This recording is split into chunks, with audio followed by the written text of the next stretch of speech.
discussed internally what staff are here. I've carried out an internal. I think it'll take a few more games before you can form opinions on the league.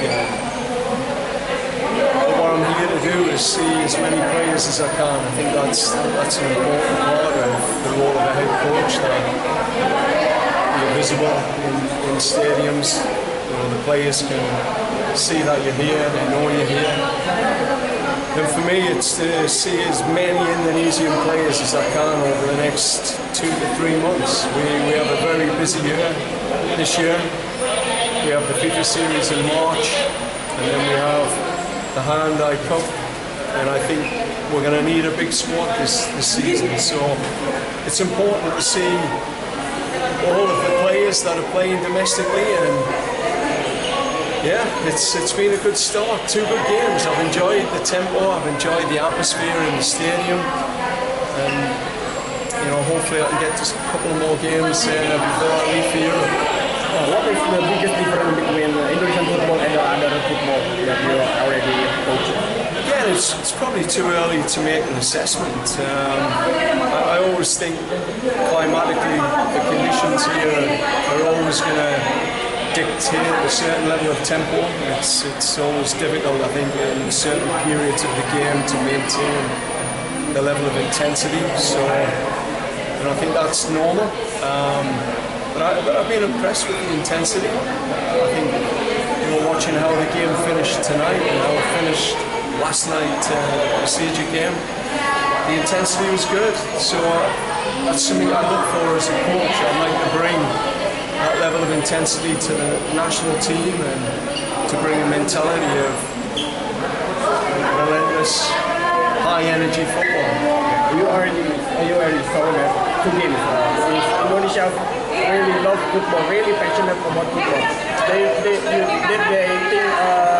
make you pressure for coaching our national team because I love that passion. I grew up in Newcastle. It's a pretty passionate city for a boy. That's it.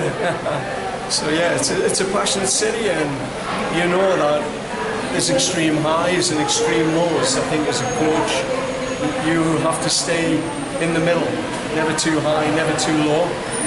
Respect what the fans want, and they want to go to a World Cup. It's been too long, and at some point it will happen. And I think as long as they stick with us through the thick and the thin, because any qualification campaign is a journey. You have highs, you have lows, and we have to stick together. One thing that we guarantee, and I'll guarantee as a coach, is the player group will always give everything they've got for their country. And the day that they don't, that's when the fans can be upset.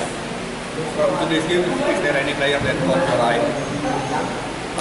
Again, I think it's too early to say. I'm looking at the players with different lenses. I'm looking at the young players, Hoki, Doni, all those players with a lens of what can they look like in the future.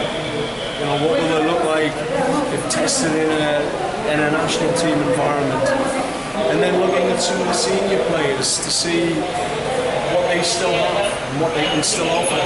As I've said this year, you're going to have the FIFA series in March, and then when you move to the Hyundai Cup, the depth of our squad will be tested, and I genuinely think these players are playing for some big opportunities this year. So, I'd like to think if the national coach is in the stadium, there's a different level of focus and intensity. Because I will give opportunities to players, there's no doubt. That's always been, if you've looked at my track record, I've always trusted young players, and players are good enough, they're old enough.